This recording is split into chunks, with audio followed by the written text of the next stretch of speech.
वालेकुम guys. Video shoot Leena करिए और मैं समझा रही हूँ। अच्छा, सबसे पहले फाइफो समझ लो। फाइफो में ये क्वेश्चन लिखा हुआ है और ये नीचे मैंने इस क्वेश्चन सॉल्व किया हुआ है। ये मैं समझा देती हूँ कि सबसे पहले जब फाइफो है ना, फाइफो का मतलब होता है कि फर्स्ट इन फर्स्ट आउट। ठीक है, फर्स्ट इन फर्स्ट आउट।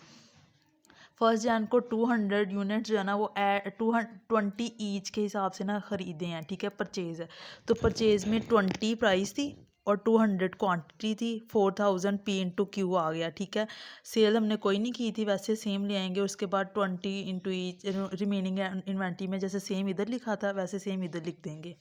फिर सेकंड में आ जाएंगे। थर्ड जैन को 400 यूनिट्स एट 8 ईच ख़रीदे हैं तो सेम 800 प्राइस है, 400 क्वांटिटी थी, 3200 हो गया। सेल हमने कुछ नहीं किया तो पिछला रिमेनिंग बैलेंस भी लिखेंगे और साथ नेक्स्ट भी लिखेंगे जो 800 इंटू 400 था, लिख दिया। फिर उसके बाद थर्ड पे 8 जैन को 300 यूनिट्स और 10 ईच के हिसाब से ख़रीदे हैं। फिर सेम 10 प्राइस थी, 300 उसकी क्वांटिटी थी, 3000 हो गया। सेल हमने कुछ नहीं किया, पिछला बैलेंस पहले लिखेंगे और फिर उसके बाद ये वाली अमाउंट लिख देंगे। उसके बाद 4th ऑफ जैन उसको हम 4th ऑफ जैन पे हमने ना 12th of Jain 4th serial number 12th of Jain पे हमने 300 यूनिट्स एट 20 ईच ना हमने बेचे हैं। ठीक है, अब परचेज़ कुछ नहीं किया तो यहाँ पर स्लैश लगा लेंगे और उसके बाद 20 इंटू 300 करेंगे तो 6000 हो जाएगा। अब फाइफो में फर्स्ट इन फर्स्ट आउट होता है। फर्स्ट इन फर्स्ट आउट का मतलब होता है कि जो ऊपर से आ रही है ना वैल्यू उसमें माइनस करेंगे। अब 300 यूनिट्स थे हमारे पास 20 ईच, प्राइस को इधर कंसीडर नहीं करेंगे, सिर्फ यूनिट्स देखेंगे। 300 यहाँ पर 200 है ना तो 200 चले गए और यहाँ पर 400 से 100 गए। ये ऊपर वाला वैसे खाली मतलब ये चले जाएगा तो क्योंकि 200 यूनिट्स हमने बेच दी हैं। अब यहाँ पर 400 है, 400 में से 100 रिमेनिंग माइनस किया तो 300 इंटू 8 और 300 इंटू 10 लिख के रिमेनिंग बैलेंस हो गया। ठीक है, रिमेनिंग इन्वेंट्री या बैलेंस। अब नेक्स्ट 15th ऑफ जैन को हमने ख़रीदे हैं 200 यूनिट्स 100 ईच तो 100 प्राइस लिख देंगे, 200 यूनिट्स 20000। सेल हमने कुछ नहीं किया।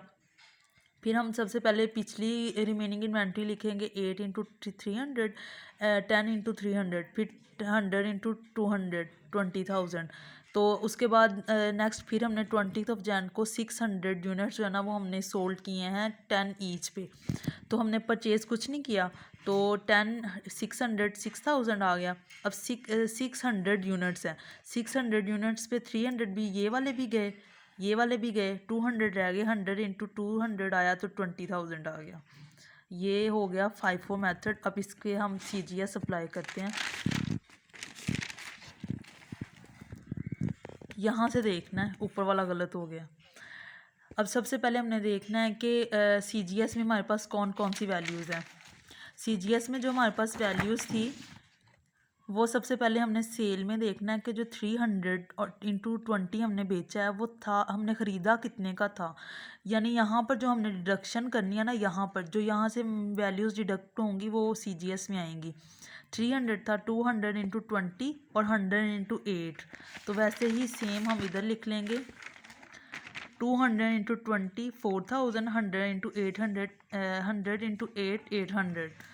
और फिर दूसरी में 600 है 10 पे तो 600 300 इंटू 8 और 300 इंटू 10 वो हमने सेम इधर प्राइस लिख लेनी है। 308 310 इन सबको वैल्यू को प्लस करेंगे तो हमारे पास CGS आ जाएगा 10,200। उसके बाद हम सेल जैसे जैसे लिखा हुआ है वैसे ही सेम काउंट कर लेनी है। 200 इंटू 300 6,000 और 10 इंटू 600 6,000 12,000 आ जाएगा। प्रॉफिट होता है सेल्स माइनस CGS। सेल्स हमारे पास 12,000 आ गया, CGS हमारे पास 10,200 आया तो हमारे पास प्रॉफिट आ गया 1,800। क्वेश्चन हो गया।